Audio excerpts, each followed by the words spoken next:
Good afternoon, my Real News Midday TV family. Welcome back to the channel for another news update.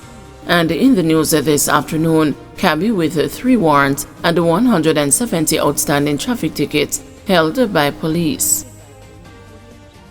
A taxi operator with 3 warrants and more than 170 outstanding traffic tickets, who was captured on a viral video last week committing yet another traffic violation, has been nabbed by the police.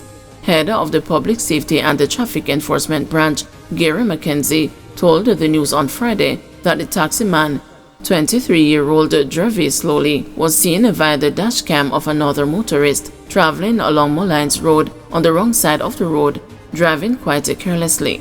The video seen by the news showed the dashcam of a vehicle in the left lane which had stopped to allow an individual to cross the road at a pedestrian crossing. Shortly after the person made it over to the sidewalk and the vehicle began to move again, the taxi being driven by slowly was seen overtaking a line of traffic and ended up directly in the path of a vehicle as he attempted to get ahead of 4 vehicles which were in front of him. In the video, slowly could be seen fanning off the driver who had stopped when the taxi started to barrel towards it. The taxi man eventually made his way around the vehicle it had blocked by driving onto the sidewalk. In that same video, a coaster bus was also seen overtaking a line of traffic around a corner with another taxi following close behind. The vehicle with the dashcam stopped, which the coaster bus went around on the right side, while at the same time another coaster bus undertook the vehicle on the left by driving onto the sidewalk while the other taxi rejoined the traffic. ACP McKenzie lamented that these kinds of driving are really very careless and dangerous, and it is impeding traffic and causing a lot of congestion. He noted, however, that the traffic police have been doing a lot of work in terms of executing warrants and arresting unruly motorists.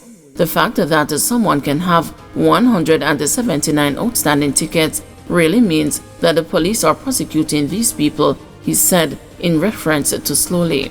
The traffic top cop, in explaining how one motorist could still be operating a vehicle after amassing so many traffic tickets, noted that some of these outstanding matters are still being dealt with by the courts.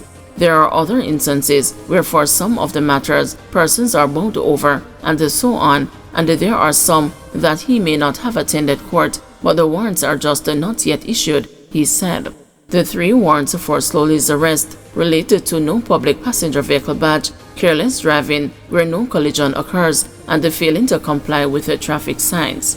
Last month, ACP McKenzie had told the news that the police were actively searching for more than 100 motorists for whom the court had issued warrants for their arrest for breaches of the Road Traffic Act.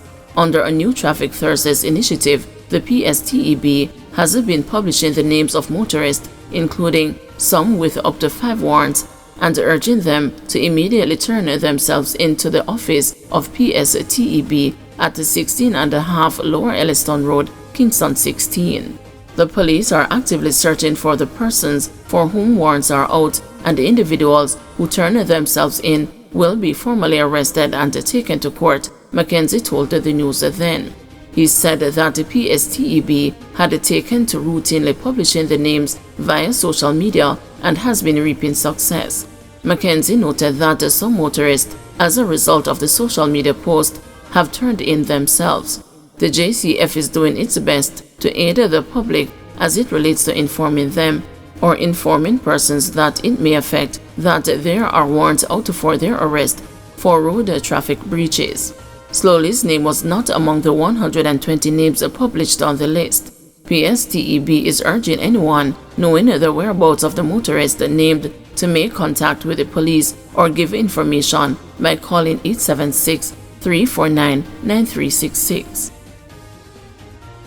Condition of courthouses also a problem for lawyers.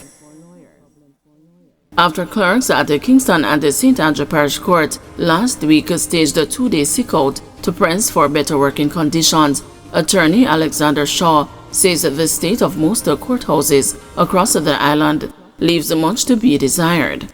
It was affecting the clerks in St. Andrew this week, but there is a wider issue with regard to the condition of our courthouses across Jamaica, and is affecting not just the public but practitioners who are also inconvenienced, the social and the political commentator told the news.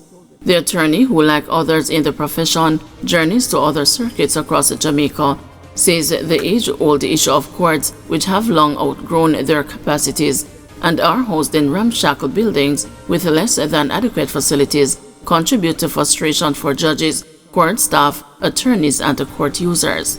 Going to courts across the island, it is very difficult. Take, for example, the Manchester Division, where the court has been on a plaza for an extended period, and there has been no communication of when this will change.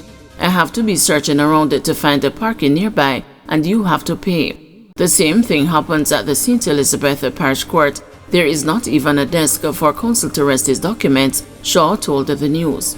Judges may not be able to come out and speak, but as lawyers, we have to speak. Not even a changing room for lawyers to put on their robes. The bathrooms are in a deplorable condition in most facilities, he noted further.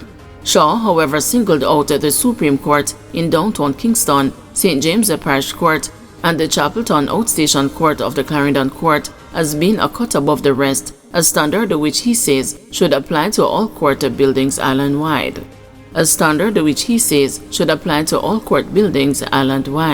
They need maintenance. Don't wait until they are in a dilapidated condition before you start to treat with it. When you have clerk of court who have to stage a sick out to get attention, it is disheartening.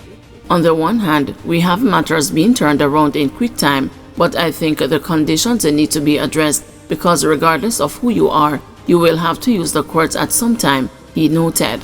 Noting that matters relating to repairs and acquisition are often blamed on procurement issues, Shaw said, as a country, we have to do more because justice is the cornerstone of any democracy, and we can't allow this issue to be treated with a scant regard. It points to a deeper problem. We don't trust ourselves. You have to go through all this red tape to solve a simple problem. Last week, a clerk of the Halfway Tree Court told the news that if their grouses were not addressed, they were prepared to go the long haul with more industrial action, which could severely affect the operations of the court. The workers contended that undesirable conditions, mainly poor air quality, forced them out of their original office in 2023. They said they were relocated to what was then the sick bay, which is a much smaller space. According to one of the clerks, the cluttered, uncomfortable space they were relocated to sometimes causes files crucial to cases in court to get mixed up or misplaced, among a host of other problems. The news was told that Chief Justice Brian Sykes has since met with the disgruntled workers.